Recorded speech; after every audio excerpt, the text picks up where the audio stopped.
Chicago, Tampa, minus 160 for Tampa at home. The total 6 shaded a little bit to the under in this hockey game. And we've got the Tampa Bay Lightning. They talk about a team that hasn't lost very often, but did indeed lose their last game against the New York Islanders Saturday night. You would expect this team is going to be a little bit chomping at the bit. That was not one of their better performances, particularly at the defensive end of the ice. It's been a pretty good year for Andrei Vasilevsky, but that was one of his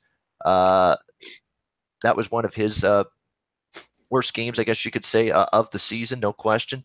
But I do think Tampa Bay is a team that you trust to bounce back. I think Toronto's a team I'm looking at in a bounce back. Tampa Bay is always a team I'm interested in looking at in terms of a game bouncing back from a poor performance. So you may see that here tonight. And Alex B. Smith, he is involved with Chicago Tampa here tonight in this game. Of course, his Blackhawks are involved. He's always got something to say when it comes to the Chicago Blackhawks, including this game tonight. Alex, what are you looking at down in St. Pete? The only thing I'm looking at here is the over. I mean, you look at the Hawks; they're finally getting their offense rolling, but then their defense is just completely failing them. It's just baffling. Like I said, Quenneville's got to be getting frustrated. At night in and night out with the fact that this team either they don't score or they give up a bunch of goals, or they score a ton of goals and they still have to fight, dogfight to keep a lead right now. And you talking about a Tampa Bay team, like I said, was on a hot roll and they lose the game. Their bounce back ability obviously is strong. You talk about the forward depth that Tampa Bay has, and the Hawks. If you throw that 2015 Cup final series aside, the Hawks have struggled on the road in Tampa for quite some time, and it's interesting.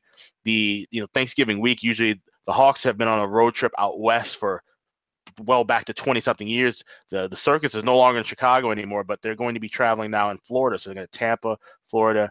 I think they got one more trip before they end up coming back home on the weekend. So, they're used to being on the road this time of year, but it'll be a little bit different. But either way, I think there's going to be a lot of scoring here. So I'm looking at the 6. You can find it, even money in most books. So Tampa and Chicago over 6.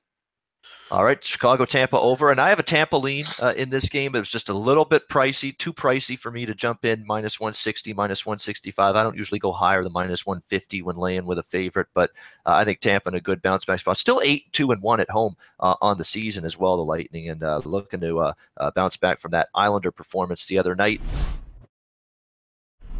Hey guys, thanks for tuning in to our channel. Now, we've put a lot of work into producing all these free videos, so please help us out and keep all our content free for you forever by simply liking, sharing, commenting, and subscribing.